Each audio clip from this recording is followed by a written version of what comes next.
Hello dear students, welcome back to organised knowledge channel. और आज की जो वीडियो है उसमें हम डिस्कस करेंगे worksheet number 66 for class 9th। विषय विज्ञान है और ये वर्कशीट आपके लिए 11 जनवरी 2022 के लिए शेड्यूल की गई है। आज की जो वर्कशीट है स्टूडेंट्स, उसमें हम कार्य तथा ऊर्जा चैप्टर को कंटिन्यू करते हुए आगे पढ़ेंगे। सो वर्कशीट शुरू करने से पहले प्लीज़ चैनल को सब्सक्राइब कर दीजिए, बेल आइकन को भी प्रेस कर लो ताकि आपको आने वाली वीडियोस की नोटिफिकेशन वो समय से मिल जाए। सो देखिए बच्चों, क्या दिया गया है आज की वर्कशीट में। Hello students, welcome back to organised knowledge channel. आज की इस वीडियो में बच्चों हम डिस्कस करेंगे worksheet number 66 for class 9th। शिक्षा निदेशालय की ओर से ये आपके लिए बेटा 11 दिसंबर 2020 को के लिए शेड्यूल जो है वर्कशीट है और विषय क्या है, विज्ञान। सो आज की वर्कशीट का टॉपिक है हमारा ऊर्जा। कार्य और ऊर्जा हमारा चैप्टर कंटिन्यू है। लास्ट वर्कशीट में हमने कार्य के बारे में पढ़ा, आज हम ऊर्जा के बारे में जानेंगे। जिज्ञासा दीदी, ऊर्जा क्या होती है और यह हमें कहाँ से मिलती है? तो बेटा ऊर्जा क्या है, कहाँ से मिलती है, आज हम इस वर्कशीट में पढ़ेंगे। ज्ञान, हम जानते हैं कि सूर्य हमारे लिए ऊर्जा का सबसे बड़ा प्राकृतिक स्रोत है। तो सूर्य जो है उसकी जो किरणें हैं वो हमारे लिए ऊर्जा का सबसे बड़ा प्राकृतिक स्रोत है।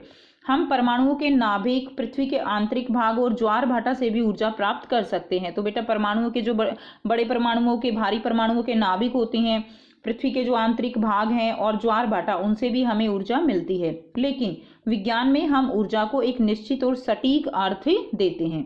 आओ हम समझने का प्रयास करें। जब तीव्र वेग से गतिशील क्रिकेट की गेंद स्थिर विकेटों से टकराती है तो विकेट दूर जाकर गिरते हैं। यानी बॉल जब विकेट से टकराएगी तो क्या होगा, ये दूर जाकर गिरेंगे। क्यों? ऊंचाई तक उठाया गया हथौड़ा जब लकड़ी के किसी टुकड़े पर रखी हुई कील पर प्रहार करता है तो वह कील को लकड़ी में ठोक देता है। क्यों? तो बेटा जब हम इस तरह से कील जो है जो हमारे पास हथौड़ा होता है, लकड़ी पर कील रख के ऐसे उसको मारते हैं तो क्या होगा, कील अंदर चली जाएगी। ऐसा क्यों होता है? जब किसी गुब्बारे में हवा भरकर उसे दबाते हैं तो उसकी आकृति में परिवर्तन होता है। क्यों? तो गुब्बारे में हवा भरने के बाद जब उसको इस तरह से दबाते हैं तो उसकी आकृति में परिवर्तन हो जाता है। क्यों? उपरोक्त सभी में वस्तुओं ने विभिन्न साधनों के माध्यम से कार्य करने की क्षमता जो है वो हासिल कर ली है। ठीक है, तो विभिन्न साधनों के माध्यम से जो है क्या है, कार्य करने की क्षमता यहाँ पर इन्होंने हासिल कर ली है। जैसे बॉल ने कार्य किया है, यहाँ पर हैमर ने अपना कार्य किया है, और यहाँ पर जो है बैलून के ऊपर जो बल लगाया गया है उसमें भी क्या हो रहा है, उसमें भी कार्य हो रहा है। सो यहाँ पर हम पढ़ेंगे कि यदि किसी वस्तु में कार्य करने की क्षमता है तो कहा जाता है कि इसमें ऊर्जा है। सो बेटा यहाँ से हम कह सकते हैं कि यदि किसी भी वस्तु में कार्य करने की क्षमता है, यानी कोई भी ऐसी वस्तु जो कार्य कर सकती है, तो यह कहा जा सकता है कि उसमें क्या है, उसके अंदर ऊर्जा निहित है। क्योंकि बिना ऊर्जा के कोई भी वस्तु कार्य नहीं कर सकती। फिर वो ऊर्जा चाहे उसको किसी भी रूप में, किसी भी माध्यम से मिले, लेकिन ऊर्जा उसको मिलनी चाहिए, तभी वो कार्य कर पाएगी। जो वस्तु कार्य करती है उसमें ऊर्जा की हानि होती है, यानी जब काम करेंगे तो क्या होगा, ऊर्जा की हानि होगी। और जिस वस्तु पर कार्य किया जाता है उसमें ऊर्जा की वृद्धि होती है, तो उसके अंदर जो है क्या होगा, ऊर्जा की वृद्धि होती है।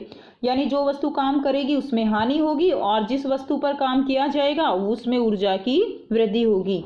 विज्ञान में ऊर्जा एक मात्रात्मक गुण है जिसे किसी वस्तु को कार्य करने के लिए या वस्तु को गर्म करने के लिए स्थानांतरित किया जाना चाहिए।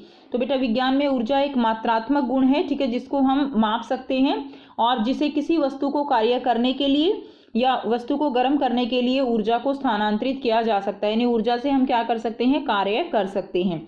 किसी वस्तु में कार्य करने की क्षमता को क्या कहेंगे, ऊर्जा कहते हैं। तो देखिए किसी वस्तु में कार्य करने की क्षमता क्या कहलाएगी, ऊर्जा कहलाती है।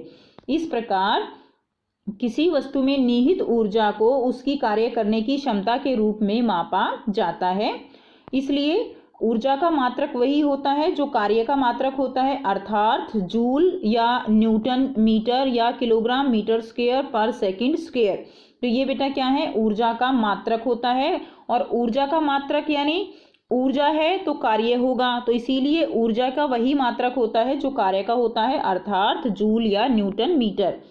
अब एक जूल को अगर हमें परिभाषित करना है तो हम कैसे करेंगे, एक जूल कार्य करने के लिए आवश्यक ऊर्जा की मात्रा क्या होगी, 1 जूल होगी। ठीक है, और कभी कभी ऊर्जा के बड़े मात्रक किलो जूल का उपयोग भी किया जाता है। तो बड़ा मात्रक क्या है ऊर्जा का, किलो जूल है, और जो मात्रक है छोटा मात्रक वो क्या होगा, जूल होगा।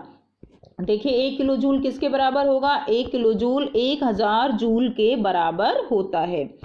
अब यहाँ पर दिया गया है ऊर्जा के अलग अलग रूप कौन से हैं, तो ऊर्जा अनेक रूपों में विद्यमान होती है। जैसे सूर्य द्वारा प्राप्त जो ऊर्जा हम करते हैं उसको सौर ऊर्जा कहते हैं, ठीक है। प्रकाश ऊर्जा है, ऊष्मीय ऊर्जा है, रासायनिक ऊर्जा, विद्युत ऊर्जा, ज्वारीय ऊर्जा, पवन ऊर्जा, ध्वनि ऊर्जा और क्या है यांत्रिक ऊर्जा।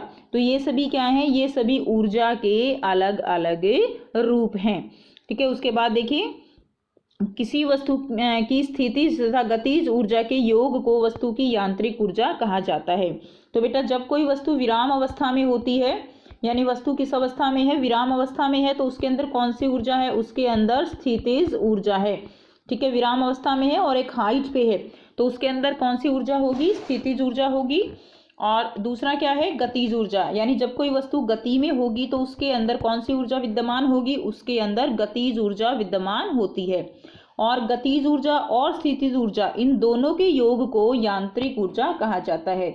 यानी जो स्थितिज ऊर्जा है और जो गतिज ऊर्जा है, यानी पोटेंशियल एनर्जी और काइनेटिक एनर्जी, ठीक है, ये गतिज ऊर्जा, ये है हमारी स्थितिज ऊर्जा, इन दोनों के योग को क्या कहते हैं, इसके योग को हम कहते हैं यांत्रिक ऊर्जा, ठीक है। तो ये क्या होगी, ये होगी यांत्रिक ऊर्जा। ये आसान से 5 जो है क्वेश्चन दिए गए हैं और पांचों क्वेश्चन को हम 1 बाय 1 डिस्कस करेंगे। पहला प्रश्न है ऊर्जा को परिभाषित कीजिए, इसका एसआई मात्रक भी लिखिए। तो किसी वस्तु में कार्य करने की क्षमता को ऊर्जा कहते हैं, कि कोई वस्तु जो है उसमें कितनी क्षमता है कार्य करने की, उसको क्या कहेंगे, ऊर्जा कहेंगे। इसका एसआई मात्रक भी लिखना है, तो जूल या न्यूटन मीटर या किलोग्राम मीटर स्क्वायर पर सेकंड स्क्वायर जो है वो क्या हो जाएगा, वो इसका मात्रक हो जाएगा। तो कार्य का मात्रक जो है होता है वही ऊर्जा का मात्रक होता है। कार्य का मात्रक हमने पढ़ा था, कार्य, क्योंकि कार्य जो है वो क्या है, वो एक प्रकार की ऊर्जा है, तो ऊर्जा का और कार्य का मात्रक समान होगा। जैसे जूल है, ठीक है, और न्यूटन मीटर, यही हमने कार्य का मात्रक पढ़ा था, तो यही जो है इसका मात्रक भी रहेगा। प्रश्न 2 है ऊर्जा के विभिन्न रूप क्या हैं। तो ऊर्जा अनेक रूपों में विद्यमान है। ऊर्जा के रूप रहेंगे सौर ऊर्जा, प्रकाश ऊर्जा, तीसरा है रासायनिक ऊर्जा, नंबर 4 है विद्युत ऊर्जा, नंबर 5 ध्वनि ऊर्जा, और नंबर 6 रहेगा यांत्रिक ऊर्जा। तो ये सब अलग अलग रूप हैं ऊर्जा के।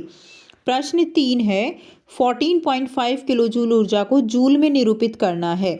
तो इसको जूल में निरूपित कैसे करेंगे, देखिए 1 किलो जूल किसके इक्वल होता है, 1 किलो जूल होता है बच्चों 1000 जूल के इक्वल, ठीक है, 1000 जूल के इक्वल होता है। And 14.5 kilo joule is equal to 14.5 into 1000, तो ये कितना हो जाएगा। आप देखिए इसको जब आप सॉल्व करोगे, इस तरह से करोगे ना, 14.5 है, इंटू में 1000 है, इसको 10 से करोगे तो 0 से 0 कट जाएगा, 14500 जूल, ये जो है इसका आंसर आ जाएगा। नेक्स्ट देखिए प्रश्न 4 है सौर ऊर्जा किसे कहते हैं। तो सौर ऊर्जा वह ऊर्जा है जो हमें सूर्य से प्राप्त होती है। तो सीधे जो ऊर्जा हमें सूर्य से प्राप्त होती है उसे हम क्या कहते हैं, सौर ऊर्जा कहते हैं। नेक्स्ट देखिए पवन ऊर्जा का कोई एक अनुप्रयोग लिखिए। तो पवन चक्की की सहायता से पवन ऊर्जा को यांत्रिक या विद्युत ऊर्जा में परिवर्तित किया जाता है, ठीक है, जिससे हम अपने दैनिक कार्य जैसे पंपिंग है, ग्राइंडिंग है आदि कर सकते हैं। तो ये क्या है, ये इसका अनुप्रयोग हो जाएगा। जैसे पंपिंग का मतलब क्या है, यहाँ पे पानी निकालना पंप से, ठीक है, ग्राइंडिंग करना, तो वो प्रयोग हम इसका करते हैं। तो यहाँ से आप इसका आंसर लिख देंगे। सो ये थी आपकी आज की साइंस की वर्कशीट। आई होप सभी बच्चों को ये क्लियर है। अगर वीडियो अच्छी लगी तो वीडियो को लाइक कीजिए, शेयर कीजिए और चैनल को सब्सक्राइब कर दीजिए। So thanks for watching. मिलते हैं नेक्स्ट वीडियो में नेक्स्ट वर्कशीट के साथ। Take care students, bye bye.